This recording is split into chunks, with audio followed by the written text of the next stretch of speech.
السلام علیکم ناظرین۔ تمام وزیر میدان میں تیر اندازی کی مشق کر رہے تھے۔ سلطان قیس الدین بھی ان کے ساتھ شریک تھا۔ اچانک سلطان کا نشانہ خطا ہو گیا اور وہ تیر ایک بیوہ عورت کی بچے کو جا لگا، اس سے وہ مر گیا۔ سلطان کو پتہ نہ چل سکا۔ وہ عورت قاضی سلطان کی عدالت میں پہنچ گئی۔ قاضی سراج الدین نے عورت کی طرف متوجہ ہوئے اور پوچھا، کیا بات ہے، تم کیوں رو رہی ہو؟ عورت نے روتے ہوئے سلطان کے خلاف شکایت لکھوائی، سلطان کی تیر سے میرا بچہ ہلاک ہو گیا ہے۔ قاضی سراج الدین نے عورت کی بات پوری توجہ سے سنی اور پھر اسی وقت سلطان کے نام خط لکھا، آپ کے خلاف شکایت آئی ہے، فوراً عدالت میں حاضر ہو جائے اور اپنے خلاف آنے والی شکایت کا جواب دے۔ پر یہ حکم عدالت کے ایک پیادے کو دے کر ہدایت کی، یہ حکم نامہ فوراً سلطان کے پاس لے جاؤ۔ پیادے کو یہ حکم دے کر قاضی سراج الدین نے ایک کوڑا نکالا اور اپنے گدے کے نیچے چھپا دیا۔ پیادہ جب سلطان کے محل میں پہنچا تو اسے دیکھا کہ سلطان کو دربانیوں نے گھیر رکھا ہے اور قاضی کو حکم نامی سلطان تک پہنچانا مشکل ہے۔ یہ دیکھ کر پیادے نے اونچی آواز میں اذان دینا شروع کر دی۔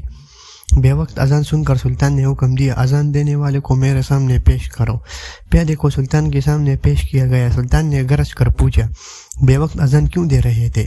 قاضی سراج الدین نے آپ کو عدالت میں طلب کیا ہے، آپ فوراً میرے ساتھ عدالت چلے۔ پیادے نے قاضی صاحب کا حکم نامہ سلطان کو دیتے ہوئے کہا۔ سلطان فوراً اٹھا اور ایک چھوٹی سی تلوار اپنی آستین میں چھپا لی، پھر پیادے کے ساتھ عدالت پہنچا۔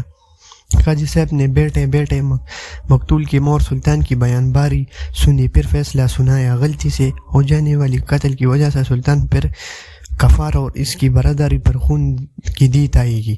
ہاں، اگر مقتول کی ماں کچھ مقدار پر راضی ہو جائے تو اس مال کے بدلے سلطان کو چھوڑا جا سکتا ہے۔ سلطان نے لڑکی کی ماں کو بہت سے مال پر راضی کر لیا اور قاضی سے کہا، میں نے لڑکی کی ماں کو مال پر راضی کر لیا۔ قاضی نے عورت سے پوچھا، کیا آپ راضی ہو گئے ہو؟